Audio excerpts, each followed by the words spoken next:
Welcome back to part 7 of our Introduction to C++. In this section, we are going to be learning about multi-dimensional arrays.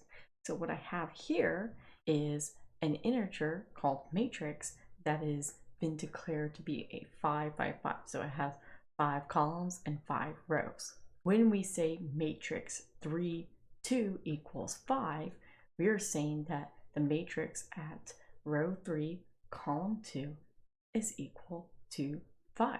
Now in C++, we are not limited to just two-dimensional arrays. We can do multiple dimensions. Now this translates well on a screen being two-dimensional, but you can make this multi-dimensional. You can go crazy making it 5 dimensions, 6, 8, 9, 10.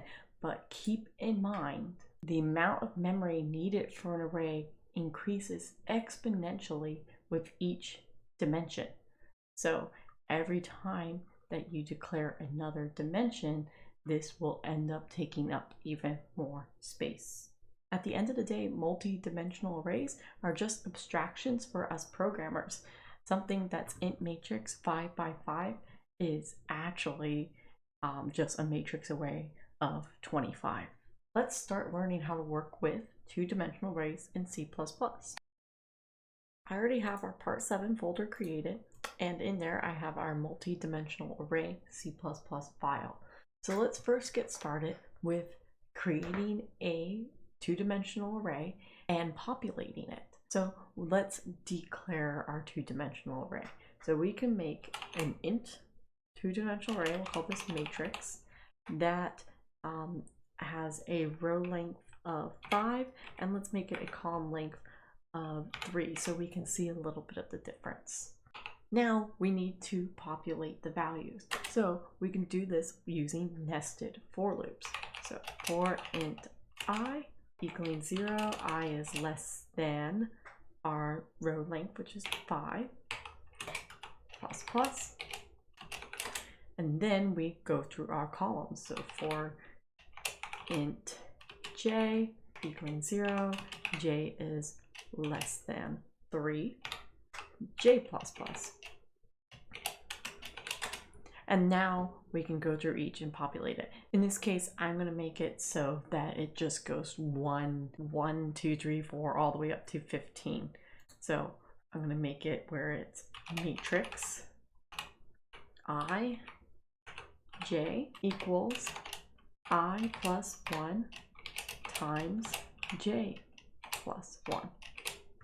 And what happens here is when I is 0, it's 0 plus 1. So 1 times when j is 0, 1 times 1 is 1.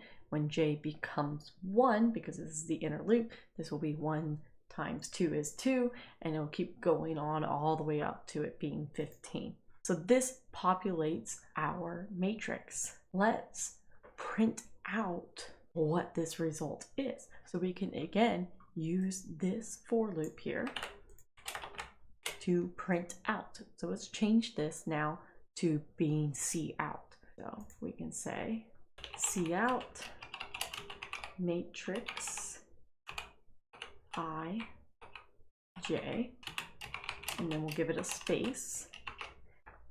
And this will print out our entire row.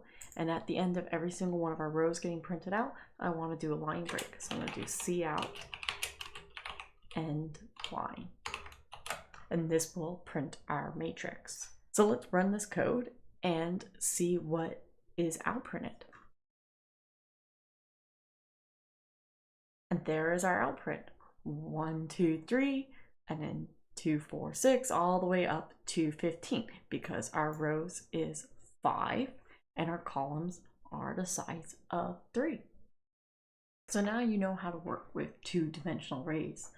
Passing two-dimensional arrays as a parameter to a function is a little bit more complicated than just arrays. So we can declare a method that would print our matrix. Let's call this print matrix. So void print matrix. And this will take in an int matrix, and to say that it's taken in a two-dimensional array, we actually have to specify the column length. So this would take in a matrix that is the length of 3, and then we can do the rows as a variable. So int row length. Now we can take the code that we've written earlier and this can be row length, and we can keep our 3 hard-coded. Let's replace this and we can call print matrix. This will pass in our matrix variable and then the row length, which was 5. Now there's many other ways to work with two-dimensional arrays. This is conventionally a two-dimensional array, but as you saw before, that our arrays can be used for pointers. When you want to make a two-dimensional array, you could also make it a pointer of pointers. So we can declare this exact same matrix here using pointers. Int asterisk asterisk, and we'll call this matrix pointer. And the first part of it will be matrix pointer equals a new int, which is a pointer to our row length, which is 5. And now we can populate this matrix pointer. So let's steal this for loop here. So this is initializing our matrix pointer to have the rows of 5. When we go into this for loop, we need to say inside each one of them that they have now holding that column length of 3.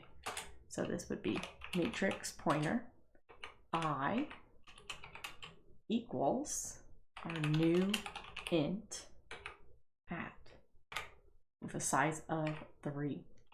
Now we can go through here and our for loop will populate our matrix accordingly. So let's replace matrix with matrix pointer. And now we have a pointer that is basically a pointer of pointers and that is holding our arrays.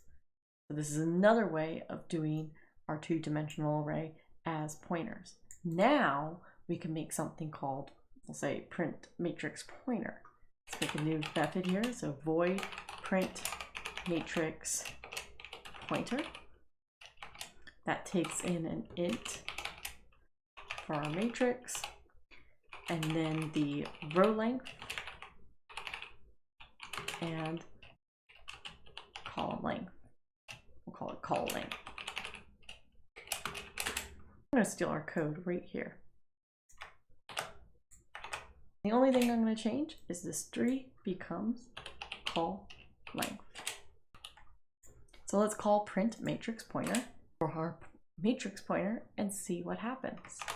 Going down here, and call print matrix pointer. We're passing in our matrix pointer, and our row length was 5, and our column length was 3. Let's run this code and see what happens.